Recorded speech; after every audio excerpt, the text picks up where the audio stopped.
Nanking 1937. When a city falls. The pin lands in China. Winter 1937. The city is Nanking, then the capital. Japanese forces take the city after brutal fighting.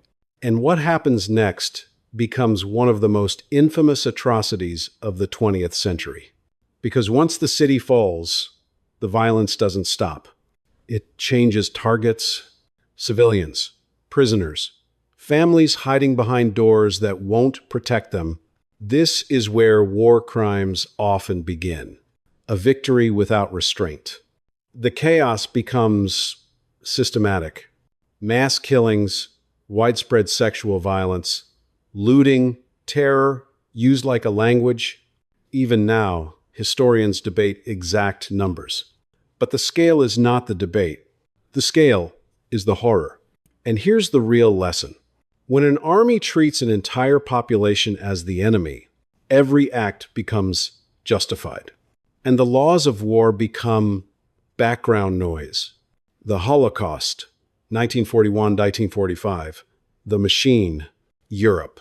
World War II. This one is different because it isn't a battlefield crime. It's a bureaucratic crime. A crime built like a factory. Step 1.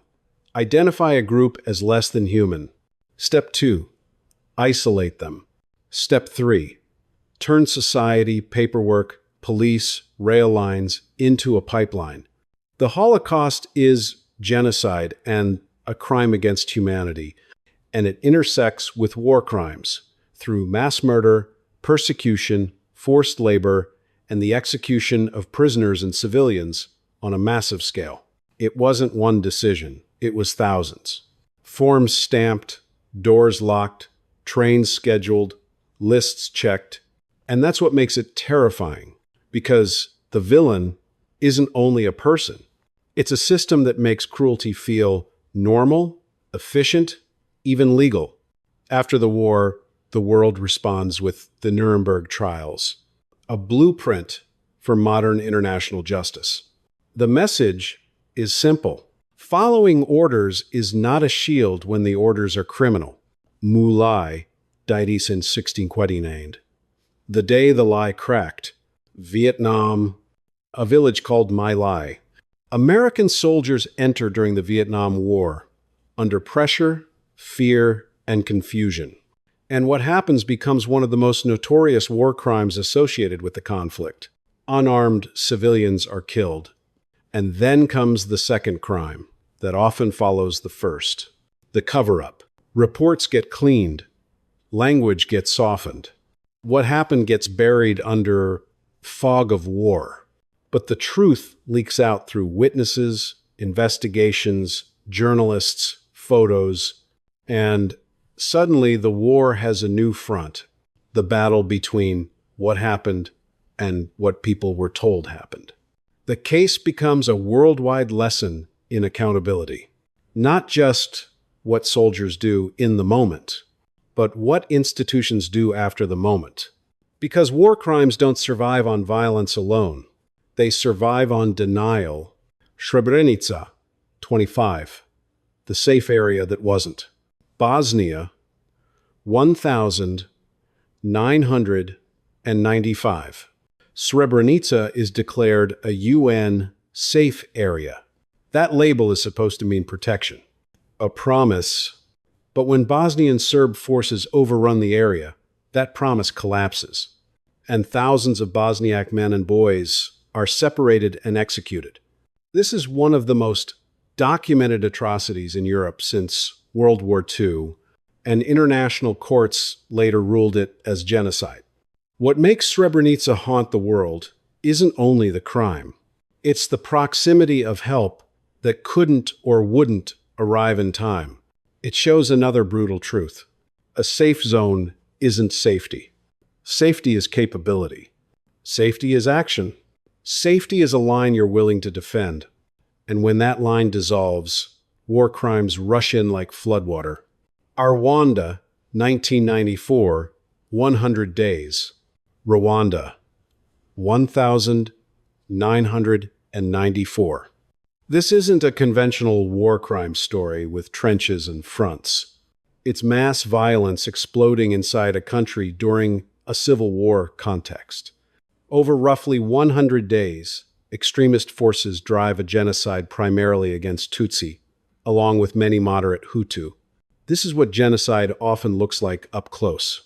Neighbors turned into targets, identity turned into a death sentence, propaganda turning fear into permission. And the world's failure becomes part of the story. International hesitation, limited intervention, the cost of delay measured in lives. Afterward, the International Criminal Tribunal for Rwanda prosecutes leaders, and the world adds another chapter to international law. Not just what happened, but how to name it, prove it, and punish it. Abu Ghraib, 2003-2004, the photos that hit like a bomb. Iraq, not on a battlefield, not in a trench, inside a prison. Abu Ghraib. Here's what makes this case feel like a thriller. The weapon wasn't a missile. It was a camera flash, night shift, harsh lights, concrete walls, detainees held in U.S. custody after the invasion of Iraq. And inside that system, something rots. Because war crimes don't always arrive as orders. Sometimes they arrive as a new culture. Push harder. Make them talk. Do what you have to do. And then the line moves. Abuse becomes routine. Humiliation becomes a tactic. Cruel treatment becomes just procedure. But the turning point isn't a firefight. It's this. Someone documents it. Photographs leak. And suddenly the entire world sees what it wasn't supposed to see. Not rumors, not allegations, images. The reaction is instant global outrage, investigations, and a spotlight that doesn't just hit the guards in the frame, but the command structure above them. A U.S. Army investigation follows. Some personnel are prosecuted and punished. And the lesson becomes brutal and modern. You can bury bodies. You can bury paperwork. But in the digital age, a war crime can escape a prison on a memory card and detonate across the planet. Cambodia, year zero. Southeast Asia, and the city goes silent. Not because the war ended, because the city itself is being erased. Armed men move street to street telling people, leave, now, just for a few days. America is going to bomb. Pick up your sick relatives.